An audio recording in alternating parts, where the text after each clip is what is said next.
Assalamualaikum warahmatullahi wabarakatuh. Ketemu lagi dengan Ibu Prima Dahnia dalam video pembelajaran pendidikan agama Islam dalam materi meyakini kitab-kitab Allah dan mencintai Al-Quran. Sebelum kita memulai belajar ini atau sebelum kalian menyaksikan video pembelajarannya, marilah kita mengucapkan lafaz Bismillahirrohmanirrohim. Oke anak-anak, tujuan pembelajaran kita kali ini yaitu memahami makna beriman kepada kitab-kitab Allah Subhanahu wa Ta'ala. Kalian mengetahui siapa saja nabi dan rasul yang menerima kitab tersebut dan apa saja nama kitab-kitab yang mereka terima. Anak-anak, kalian juga mengetahui dalil-dalil tentang kitab-kitab Allah Subhanahu wa Ta'ala tersebut. Kemudian kalian memahami hikmah dari beriman kepada kitab-kitab Allah Subhanahu wa Ta'ala tersebut.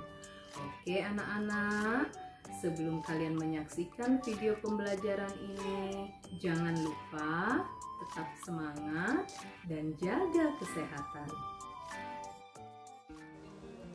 Mari merenungkan, apa jadinya apabila kita menaiki kendaraan di jalan namun tidak memiliki tujuan yang jelas.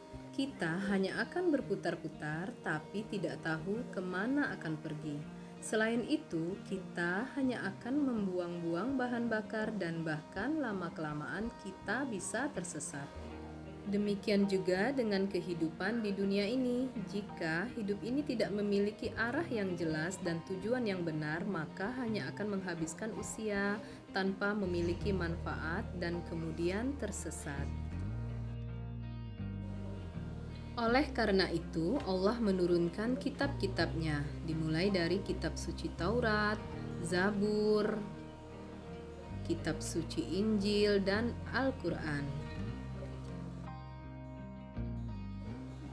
Kitab Taurat. Kitab ini diturunkan kepada Nabi Musa alaihi salam sebagai pedoman dan petunjuk bagi Bani Israel, sesuai firman Allah Subhanahu wa Ta'ala yang artinya, dan kami berikan kepada Musa kitab Taurat, dan kami jadikan kitab Taurat itu petunjuk bagi Bani Israel dengan firman, janganlah kamu mengambil penolong selain aku. Quran Surat Al-Isra ayat 2.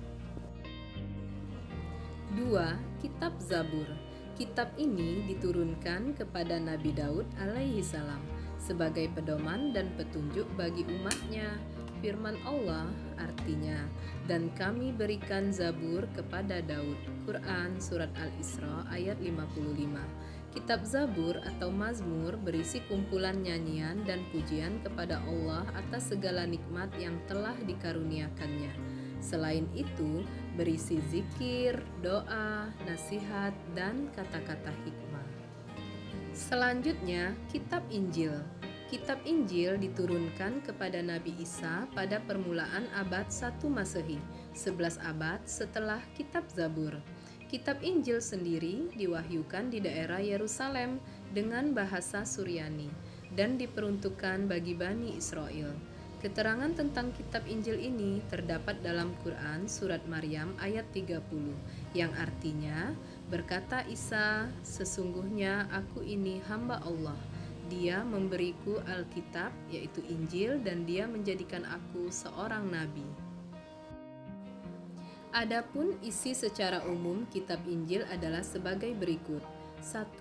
Perintah kembali mengesahkan Allah Subhanahu wa Ta'ala. 2. Membenarkan keberadaan kitab Taurat. 3. Menghapus beberapa hukum dalam kitab Taurat yang tidak lagi sesuai dengan perkembangan zaman. 4. Menjelaskan bahwa kelak akan datang kembali Rasul setelah Nabi Isa alaihi salam, yaitu Nabi Muhammad sallallahu alaihi wasallam. Di samping ada di kitab Injil, penjelasan ini juga terdapat dalam kitab Taurat. Selanjutnya, Kitab Al-Quran. Kitab Al-Quran merupakan kitab yang diturunkan Allah Subhanahu wa Ta'ala kepada Nabi dan Rasul yang terakhir, yaitu Nabi Muhammad Sallallahu Alaihi Wasallam. Al-Quran sendiri diturunkan pada abad ke-7 Masehi. yakni sekitar 611 sampai dengan 632 Masehi. Al-Quran diturunkan sebagai penyempurna dan pembenar bagi kitab-kitab sebelumnya. Dalam Al-Quran, Allah berfirman, Dia menurunkan Alkitab atau Al-Quran kepadamu dengan sebenarnya, membenarkan kitab yang telah diturunkan sebelumnya, dan menurunkan Taurat dan Injil. Quran Surat Ali Imran ayat 3. Adapun secara umum, ajaran pokok yang terkandung dalam Al-Quran yaitu 1. Akidah atau keyakinan, yaitu hal-hal yang berkaitan dengan keyakinan, seperti mengesahkan Allah Subhanahu wa Ta'ala dan meyakini malaikat-malaikat Allah Subhanahu wa Ta'ala. 2. Akhlak atau budi pekerti, yaitu berkaitan dengan pembinaan akhlak mulia dan menghindari akhlak tercela. Yang ketiga, ibadah, yakni yang berkaitan dengan tata cara beribadah seperti sholat, zakat, dan ibadah yang lainnya. Yang keempat, muamalah, yakni berkaitan dengan tata cara berhubungan kepada sesama manusia. Yang kelima, tarikh atau sejarah, yaitu kisah orang-orang dan umat terdahulu. Dan selanjutnya, bagaimana cara mengimaninya yang benar? Yang pertama, meyakini dengan sepenuh hati bahwa kitab-kitab tersebut asalnya dari Allah Subhanahu wa Ta'ala. Yang kedua, boleh mempelajari kitab-kitab Taurat, Zabur, Injil, namun tidak untuk diamalkan, karena kitab-kitab tersebut sudah tidak berlaku semenjak turunnya Al-Quran. Yang ketiga, wajib bagi umat Islam untuk bisa membaca, mempelajari, dan mengamalkan isi dari Al-Quran. Yang keempat, meyakini bahwa Al-Quran terjaga kemurniannya hingga akhir zaman atau kiamat, sebagaimana dalam firman Allah yang artinya, sesungguhnya kamilah yang menurunkan Al-Quran dan sesungguhnya kami benar-benar memeliharanya. Quran Surat Al-Hijr ayat 9. Demikianlah video pembelajaran ini. Semoga video ini bermanfaat bagi kita semua.